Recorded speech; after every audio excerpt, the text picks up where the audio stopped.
Okay, I'll turn it off. And let's switch over to this picture here. All right. Hi, guys. It's surprising the ukulele could sound like that, right? I think that sounds really cool. Let me hold that up a little bit. And see, this is working, and that's working. I'll turn that on in case I need it. And so, ukulele, that was a ukulele. Sounded pretty cool, I thought. Very classical, don't you think? That's what I thought. It was very classical. All right, so here we are, making sure that I got actual signal. That is the signal, yes.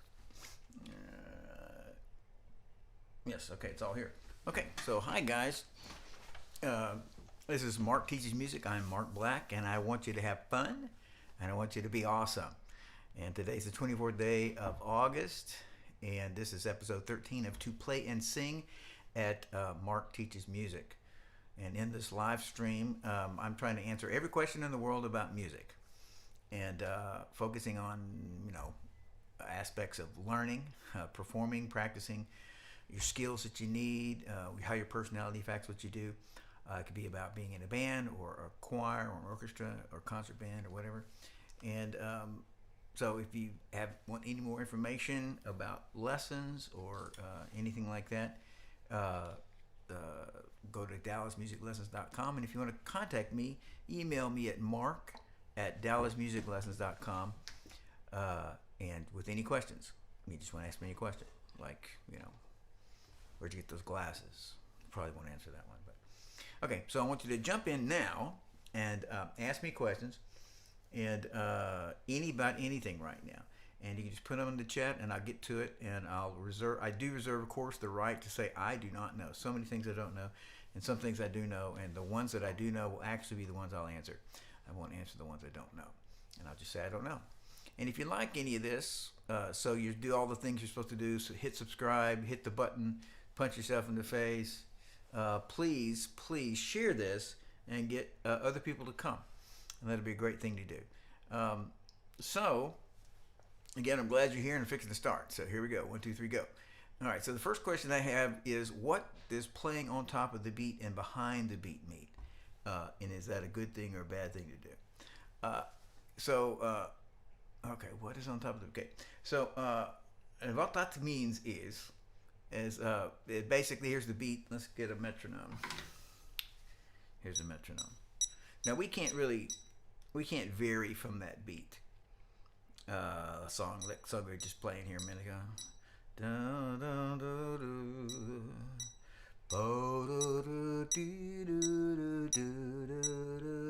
That is, we have to follow the general parameter of song X. This is at 85. So 85, and so playing on top of the beat means if you can imagine the beat or behind the beat. Here's the beat: pulse, pulse, pulse, pulse.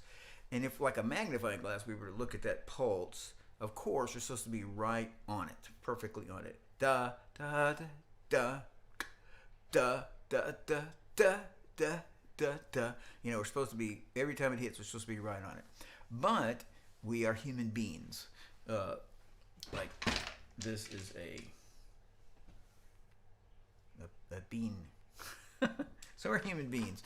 And anyway, so we tend to be like slobbing all around. If we took a magnifying glass and said, how exact are we? We're okay. But it's not exactly perfectly right. And I don't mean we're going blah, blah, blah, blah. But if we took it on a picosecond, a nanosecond level, very small level, it'd be like, oh, we are, like sometimes right, just a little bit ahead, sometimes a little bit behind. And to consciously play ahead of the beat or right on the beat. So I'm going, is to be like, so I'm going,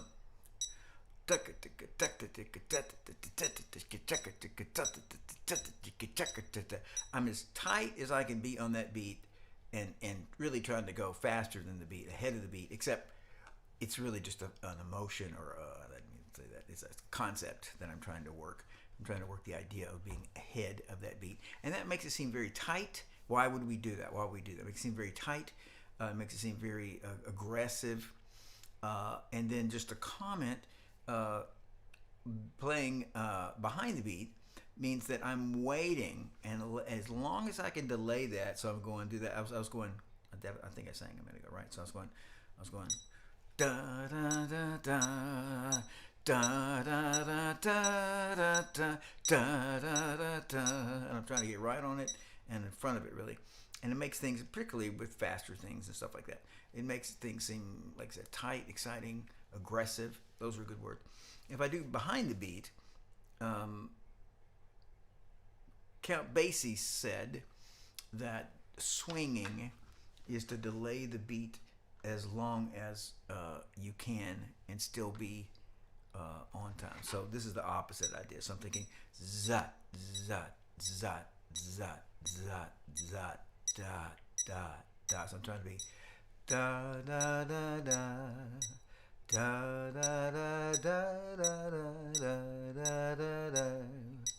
Da, da, da, da, da, da, da. So I don't know if you can tell the difference between those two.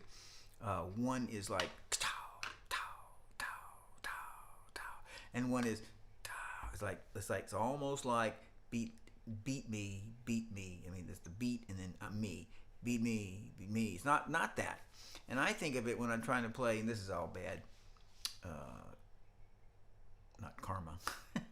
It's bad imagery. I'm just going to try to grab something here with some kind of rock and roll. Not really. Let's try. This is, who knows? You just can't tell. Where's Duke Ellington when I need him? There we go. All right.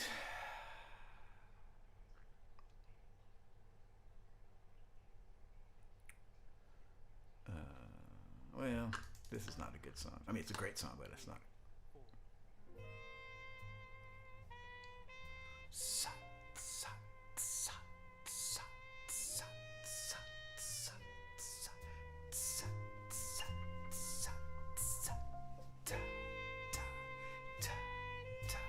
Lazy.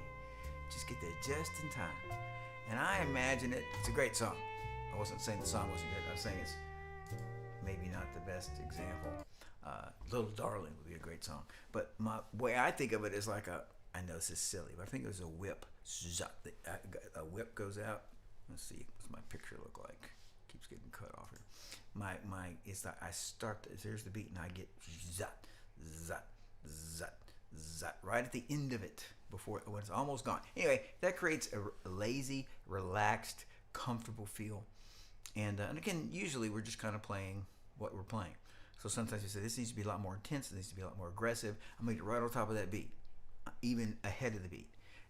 Can't be truly ahead of the beat, but because then we're broken, the rhythm's broken, and that's what holds the song together. And then the opposite, I'm just recapping. Then behind the beat is to wait, and here's the beat, and you're just behind it in a nano-picosecond manner. So anyway, so there's the answer for that. So what is playing front and behind the beat? And so playing behind it makes him relaxed and lazy and comfortable. And like, oh yeah, baby, we're just flowing now. Okay, the second question is, how do you do walking bass lines when is it good or not good to do? Okay, I can't believe it. I killed that mosquito. I hit him. He fell down on my nose. You probably couldn't tell. So anyway, so let me get a bass. This will take a second. Hopefully I don't have everything so I'm presentable. Here's a bass. This will take a moment. Let's do this. Bass. This is a bass.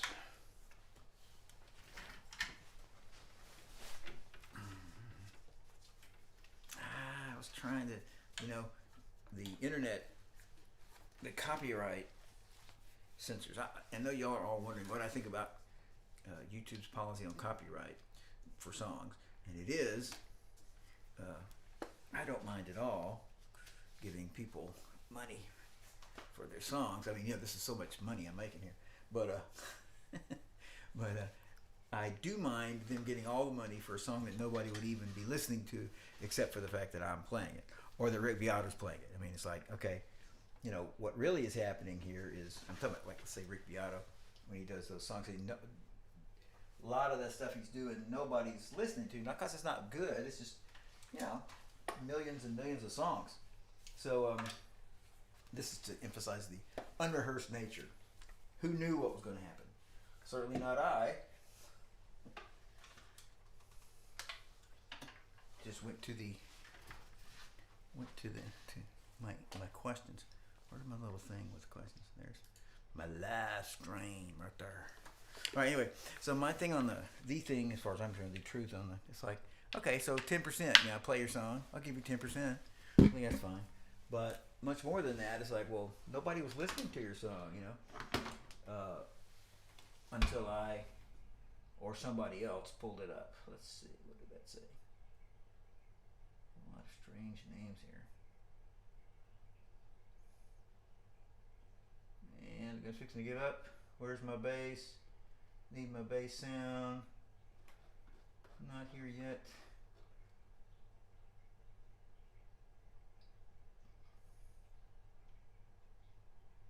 These names: the Surf Blues Junior, Silver Drive Straight Cat, Bass Breaker Delay. What is that gonna sound like? Let's see.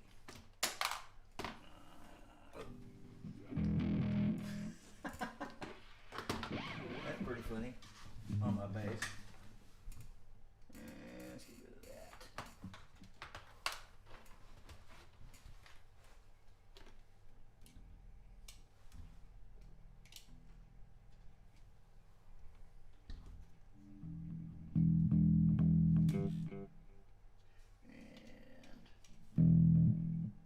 And I still got it. Okay, I'm fixing to give up. Now let's do that. That ought to work, shouldn't it?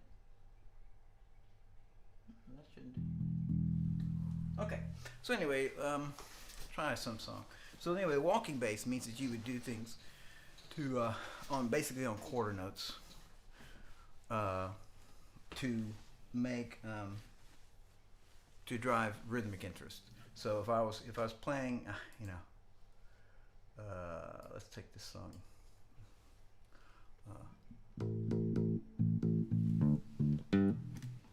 Okay, and all the way up there, and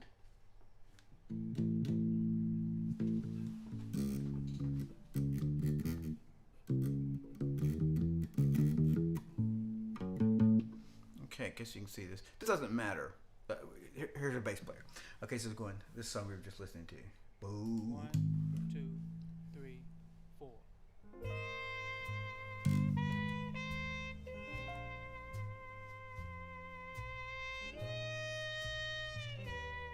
So it's going boom.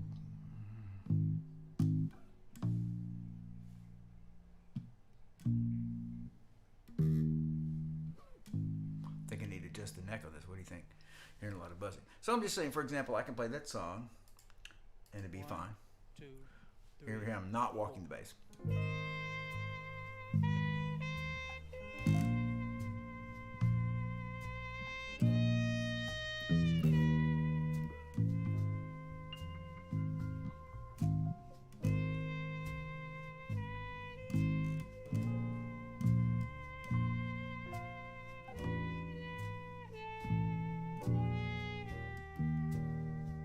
So, walking the bass, or walking the bass line, sorry, a walking bass. There's a bunch of ways to do it. The simplest way would be just hit a quarter note on every one of those beats. And that's not the characteristic way, but it's totally fine if you can't play well or quickly. So I just go.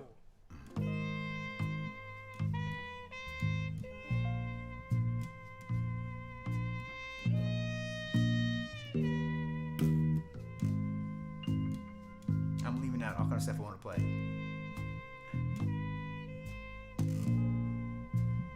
The idea now. Wonder what that chord is. I'll do that. Okay. Now, what we most normally would do is, our easy thing to do is arpeggiate the chord.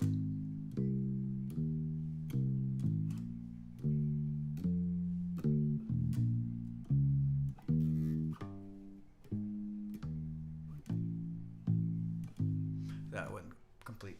So let's hear that. So that kind of drives us along. 1, 2, 3, 4.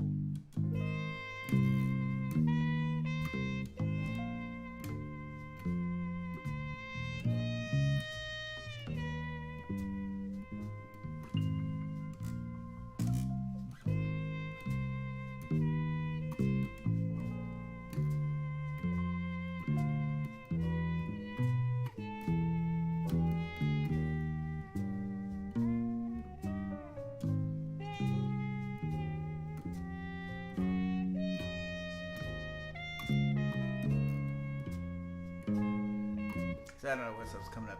It was a minor, D flat minor. Anyway, point is that you hear me, and the same thing in a fast song. You know, the same thing.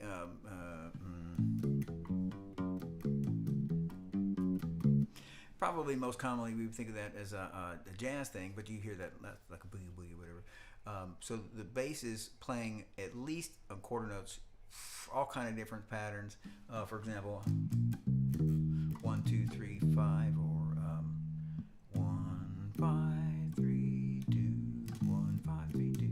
Just little patterns that give interest, because the bass is sitting in the middle. Just by the way, make this quick.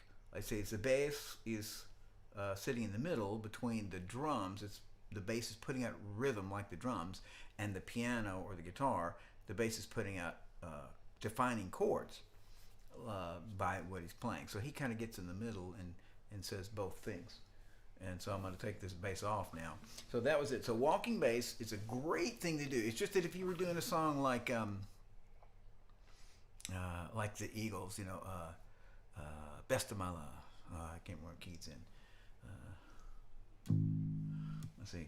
Every morning. Surely not in B flat. Let's say it's in every morning. So this just say it's in G. So here I want to show you how you can't do it. You can't go every morning I wake up and what's gonna happen today? Listen to it. You see it your way. I'm not saying so. This the Eagles are not country; they're acoustic rock. Or country rock, you say that. But what I'm saying is, what you want to hear is something more like that. Every morning,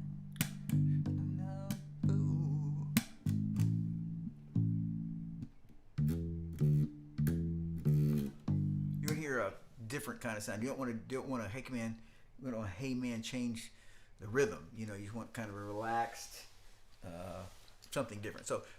So let me use that to sum that.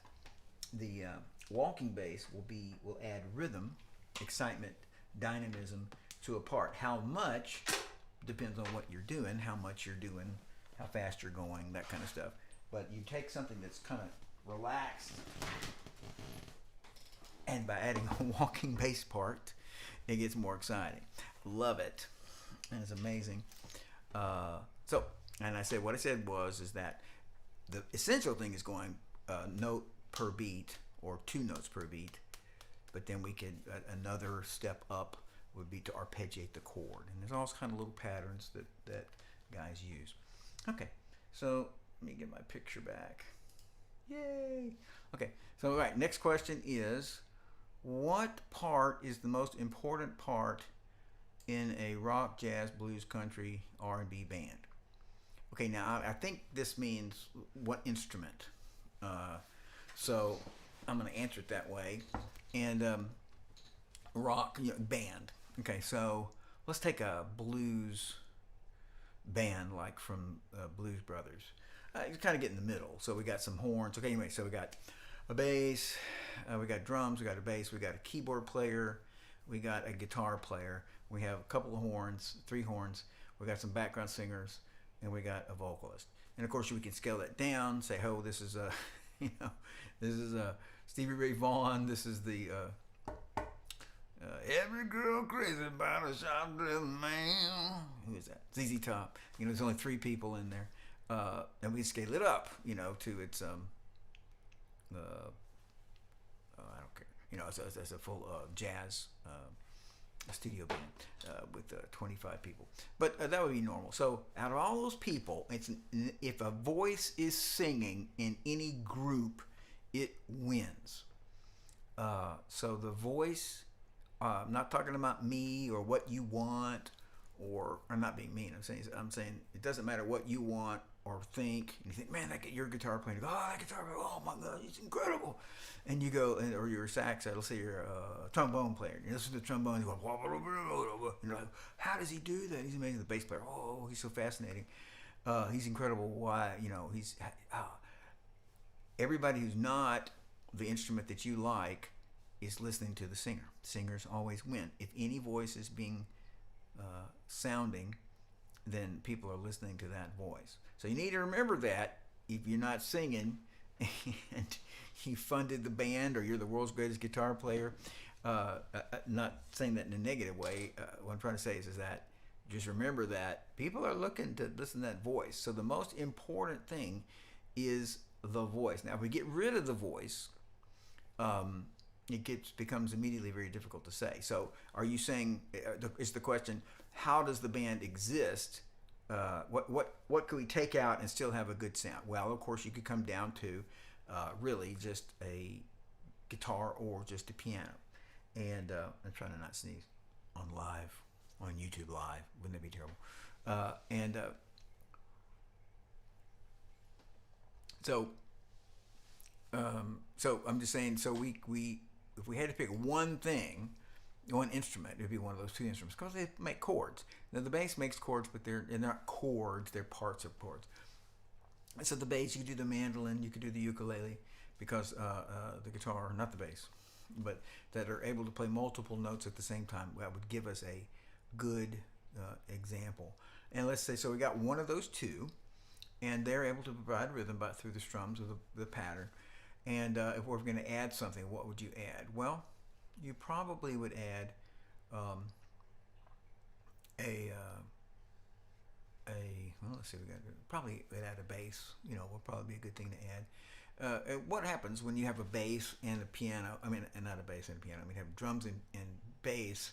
The idea, especially in jazz, but in really anything, it's like they're like enough for a great big fat bottom, foundation, and then you can sing on top of that. You could have a trumpet on top of that, or what I'm saying. So let's say I was listening to a song by Cake, and they have a trumpet player, dedicated trumpet player in there, and so they have a singer too. But let's just say somebody whacked the singer. So it's just the trumpet bass, and drums, and that would work. We could listen to that, and the bass would be saying, "Here's the chords."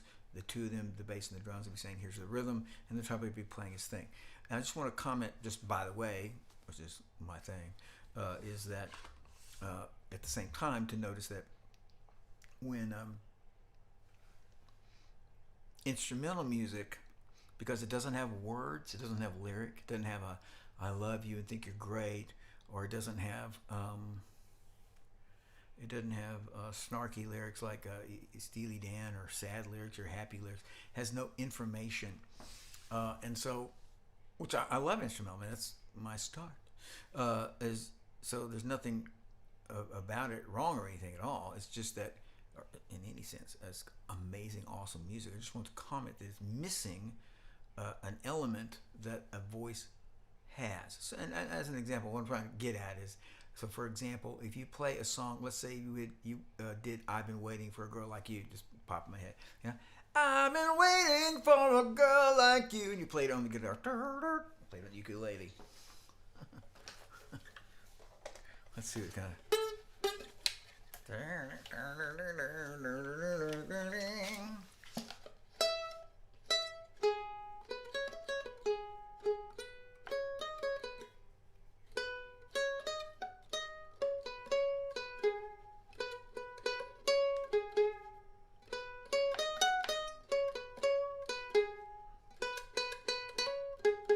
I should know the song better. I don't. But that was the melody. And what I want you to notice is you as the listener now, not you as the, oh my gosh, not as somebody holding a position, just listening to it. That was good and cool. Wow, that's an interesting melody, but it's not as driving and as exciting as the singer. Does it mean you have to do everything with the singer? No. It just means if you don't have a singer, realize that you've got to be even more aggressive, even more captivating. Because the singer's got this extra weapon. He's saying words. And so people are wondering, like, seen all good people. Seen all good people. I don't know what the words are. They're singing, change the world. I could be the sun in your universe. And you're kind of listening to that going, oh, that's pretty cool. And you just play it by notes. Now, that's a cool melody. It's missing a little element. Not better or worse. It's just something to think about. Okay, he moves on. So the most important thing in the band is the voice, and then after that would probably be the drums, if I didn't just say that. But you couldn't do a band with just drums. So then I said, guitar, according instrument. Now we can just according instrument and something doing the melody, and then we could add drums. It's not necessary to do drums because all those instruments have to be doing something drum-like. they have to somehow project some kind of rhythm. And if I'm strumming, I got to. If I just go like, I go. What was this? Penny Lane. Some student was doing that. I wonder if that chart's around here. That I could just pull it up like magic. Oh, wait a minute. We can't do the copyright thing. Yeah. So I go da da da da da da da da da da da da da, whatever it is. So I'm saying that's not very exciting. But you want me to go.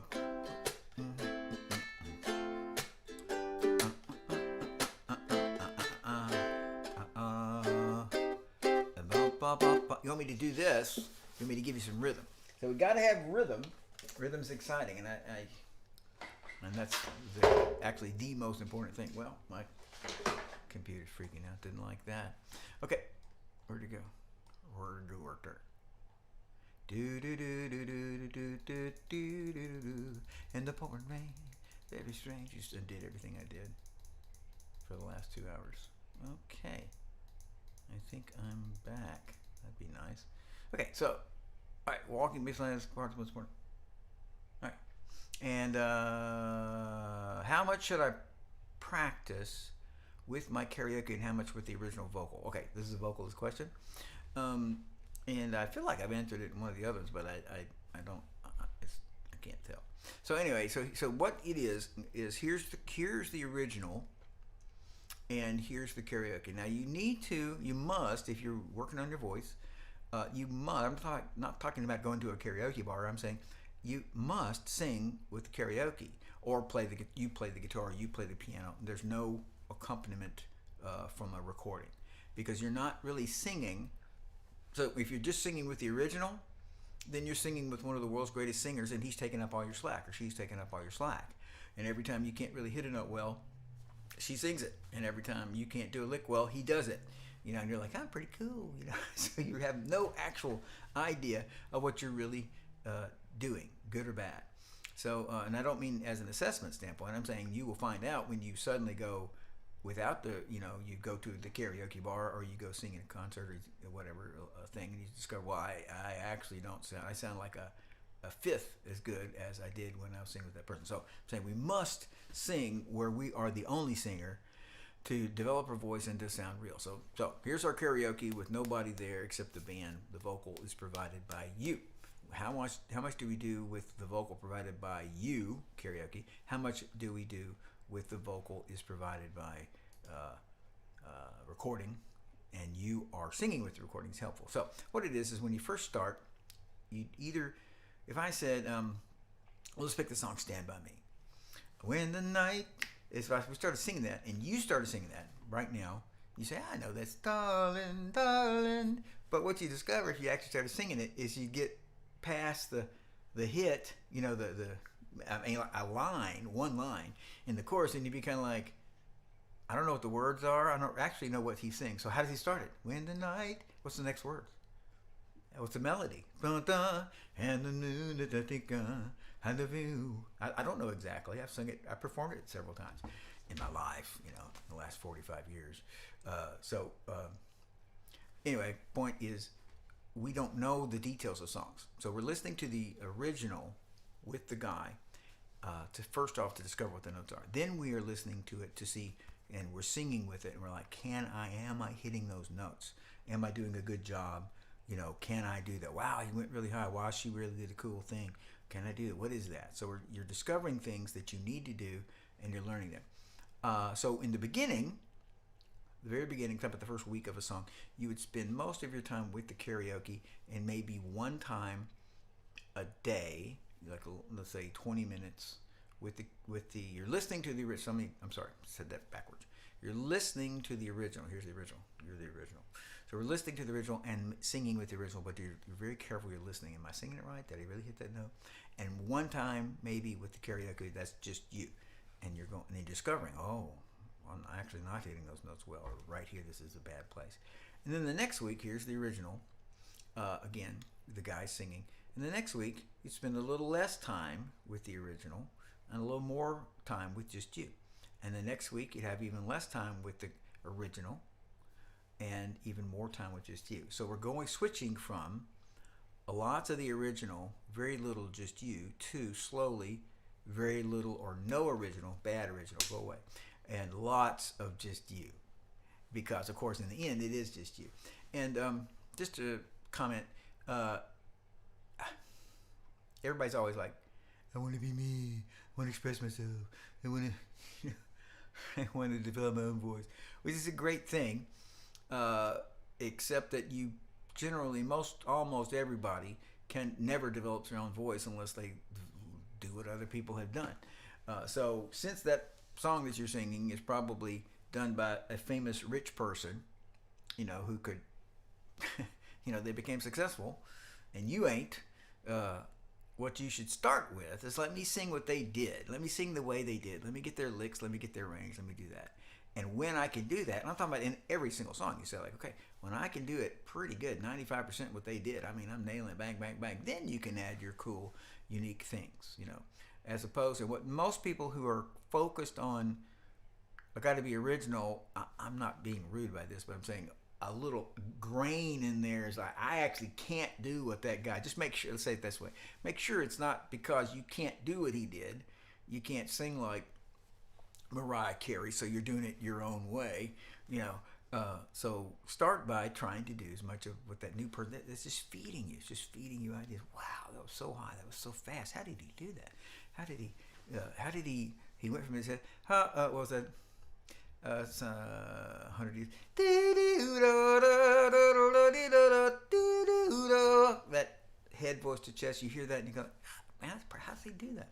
So you feed yourself these ideas that other people are doing that you think are cool, and then you're growing, by doing it. And then when you get where you can do it, I'm talking about every single song you can do this. Okay, now I can do this song really pretty good, really good, and a lot like the guy, and a lot of things he learned so much, and then you can say, okay, now I'm going to add a bunch of stuff. Sorry, kind of. So lots of original to teach you what to do in the beginning, and it diminishes in the weeks as you work on it, and almost none of the karaoke to begin with, and then which means you're the singer, and then that grows and grows and grows. And it just, by the way, if you had a performance also coming up, here's an event. You're coming up to this event. Time I got to perform.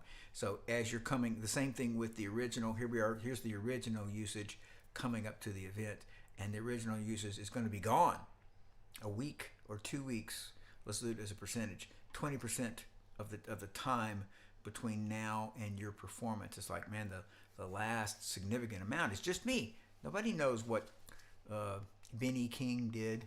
He ain't there. It's just me singing. So I got to sing it really well. And amazingly, and just me. So anyway, great perspective.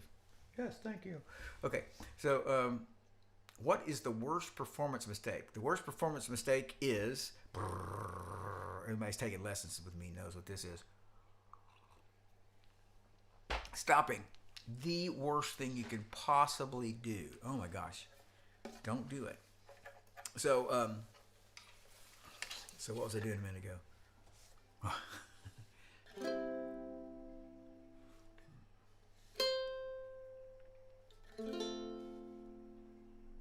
I'm just thinking of a song.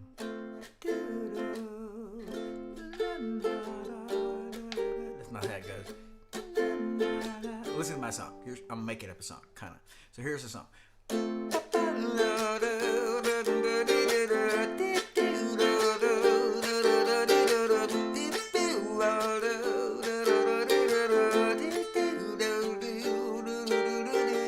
want to do that 4 times to kind of establish that's the correct way.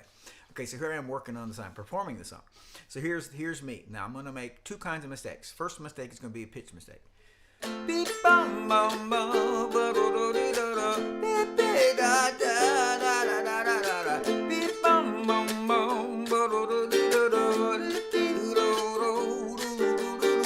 by the time, well, that was a pitch mistake. I sang the completely crazy wrong, the second time, incredibly wrong notes. I'm going to call that 6 wrong notes I sang. Didn't sound good. Didn't stop though. Kept going. So here I'm going to make 6 rhythm mistakes.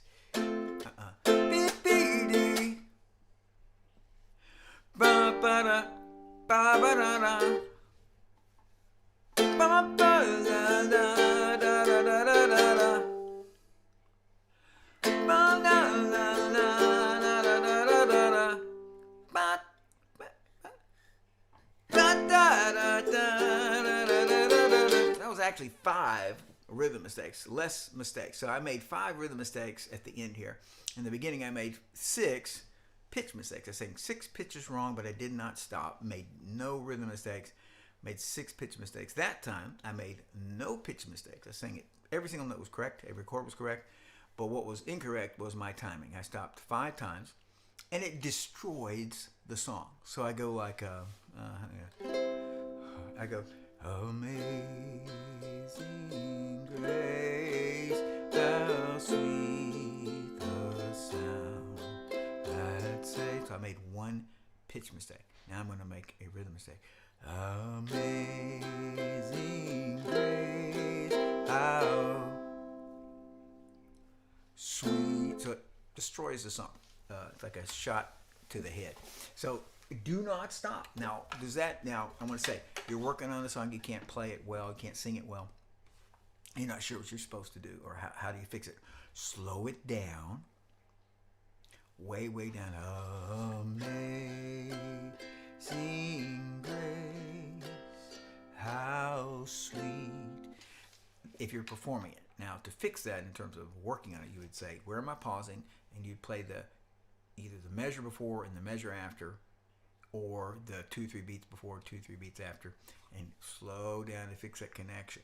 And also when you're practicing, if you pause, as long as you treat that as a mistake, I paused and you're thinking, oh my gosh, I gotta stop doing that, I can't believe I did that, then you're fine. If it's a mistake you're trying to fix, but what people do is act like they saved themselves. They didn't play the wrong note or the wrong chord. They just screwed the time up completely. And that ain't right, brother. You got to play that rhythm correctly. All right, so let's see. Okay, that's good. There you go. So the worst performance mistake is stopping, or pausing. Okay, how can you learn what strum to use for a song? It's the same thing for the piano. It's not a tough question. It's just it's kind of like, hey, take lessons and I'll answer it for you. Just in the sense that what it is we would listen to you play a bunch of songs, different songs, and you learn some strums. If you're playing piano, you do some different piano rhythms and rhythm patterns. Same thing with strums, just on the piano. And so you would learn 3, 4, 5, 6, 7 of those. Let's say 4 really. 4 on the piano, if you're a piano player, 4 on the guitar if you're a guitar player. And then you listen to songs, you try to stick those things in, and you discover, oh, look, this works really great. And then the next song's like, oh, this doesn't work good at all. And I'm saying in that ebb and flow of what I know to do works, and what if I didn't play on that last downstroke, or what if I added a note or timing here in my keyboard. And again, this is ukulele. And for the bass player, for example, what bass pattern do I use? You learn 2 or 3 bass patterns, starting with same thing with guitar. And you say, that sounds stupid. I mean, if you're not taking lessons and somehow learning or buying a book or something, then you just start with the most basic things, which would be playing on the beat or holding a whole measure,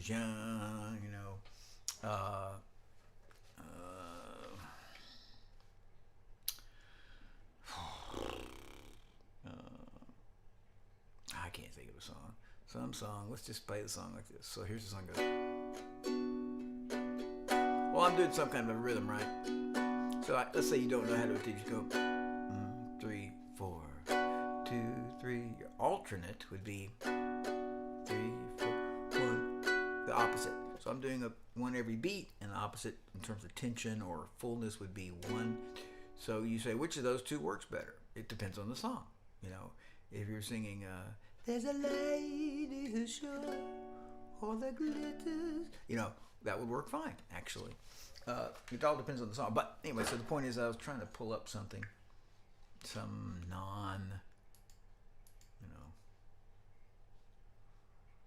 let's see, let's get out of the jazz still. Jazz is awesome. Just getting out of jazz because I already did a jazz song. Let's just look right here. Oh my goodness. Well, let's just do this. See what happens.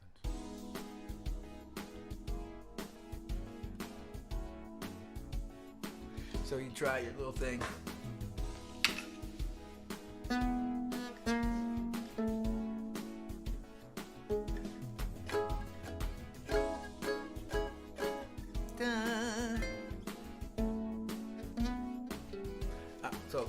So as I make this stop, I'm not trying to play the song, I'm trying to get a rhythm.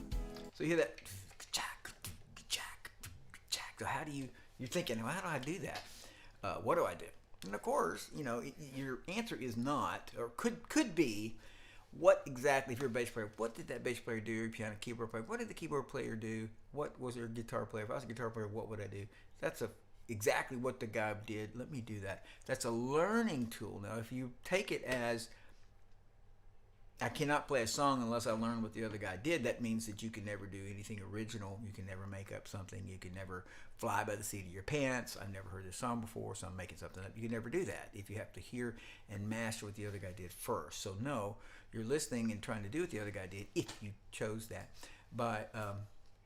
because it gives you ideas and methods and sounds that work. And so here we go. We're going to this.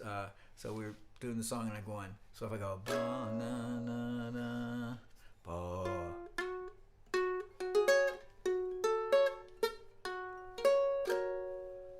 it's I don't want to get.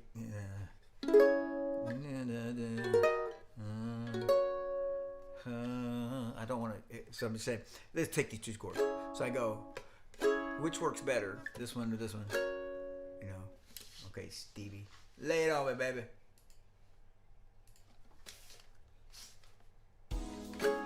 Which works better, this? Dun-dun.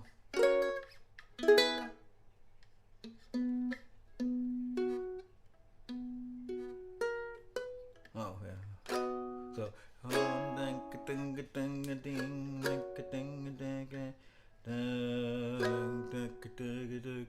does that work better, or does it work better to go? An example, now follow with me now. Which works better? This works better.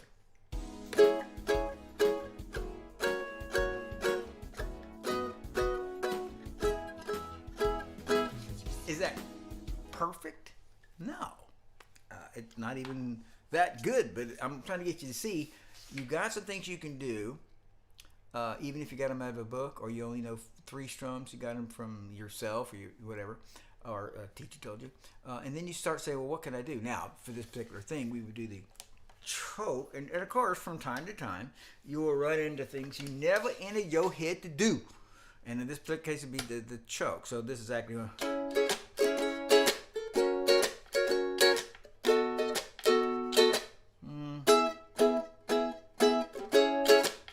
that. Now, I just want to comment. See, this is drummer. See, he's doing that. So I don't have to do that if I'm in a band. I don't have to. I can just go. I can go. I'm in the band, right? And I'm just in the band. I can do that because somebody else is taking bass play, and the drummer. So I don't have to do my little choke strum. But if I'm by myself, gonna sing, "Isn't she lovely? Isn't she wonderful?" It's just me. I'm gonna have to strum a little better, put a little more in. So the question, as so many of these questions are, it's nobody's fault. It's what you exactly should do. But they're either very vague, or it's kind of like, how do I become good? Like, okay, well, let's work on that for 3, 4, 5, 10 years, and we'll have answered it. So on this particular thing so my answer, short answer, it is a short answer, and it's not trying to be incomplete. What I'm saying is take the things that you know to do, 2, 3, 4 strums, and try them in songs and try to listen. Why is this boring? Let me try playing faster. Why is this too busy? Let me try playing less. Why doesn't this fit? Maybe I need to add a beat in or take out a beat. Maybe it's in 3, and of course, as you grow and become bigger, better, you get where you can hear and know the answers automatically.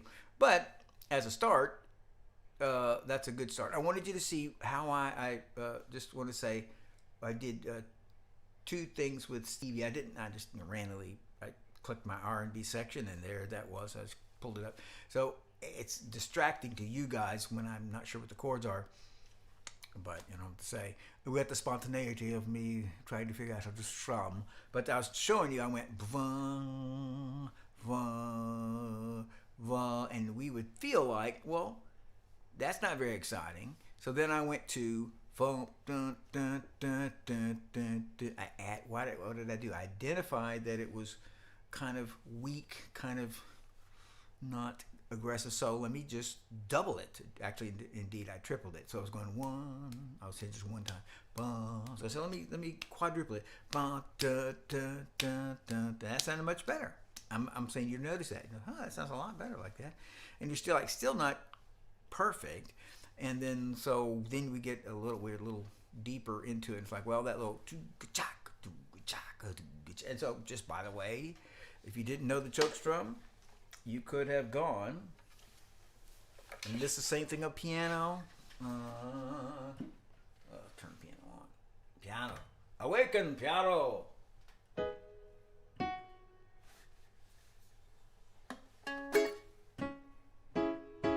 This is the way.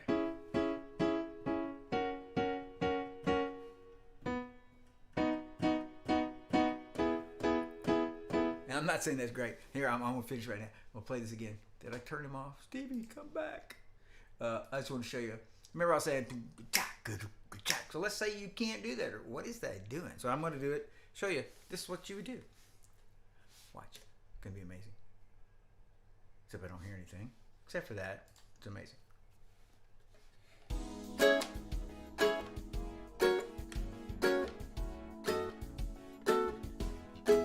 It's not great, but it is closer. And look, it's still just one down. Let me do it. What was it?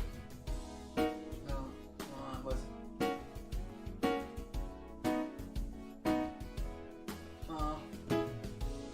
Oh, sorry, I got the part. So what I'm just saying, if you listen, your ear has the answer for everything. Now, many of you do not have access to your ear. Your ear is a foreign agent. And I'm telling you, you really need to learn to use your ear, and you all can use your ear, not in a slight way. I mean, 100%. Why do you have musical preferences? Why do you say, I hate this song, I love this song, this is the best song ever, this is the best solo ever? Why? It's because your ear hears and processes. If I were to sing, Amazing Grace, how sweet the sound, you would not sit there and go like, that's beautiful. You all went, what's wrong with him? Is he running out of steam? No, you're saying your ear told you did something wrong. I did something wrong. So I'm saying, everyone listening to me, your ear works. And so you can develop your ear. You can be awesome with your ear. You need your ear. 3 ways to learn and be good. With your brain, that's a beat. That lasts a beat and a half. With your finger, I learn practice. I can play really fast. And with your ear. Now, if you don't develop your ear, your ear is only reactive. It just says, you messed that up, fool. It just says you messed it up. And it doesn't know what to tell you. I don't know what you did wrong, but it was wrong. And so that's where your brain comes in. So anyway, I got to go now. So, all right, you guys, this is this? This is Mark Teaches Music. This was to play and sing. And this is the 13th episode that we are concluding now. And so if you want more information about lessons, call on go to www.dallasmusiclessons.com. And if you have any questions for me, just send me an email at mark@dallasmusiclessons. And as always, until I see you again, I want you to have fun, and I want you to be awesome. Okay? Can you do that? I would really appreciate it. Okay, see ya.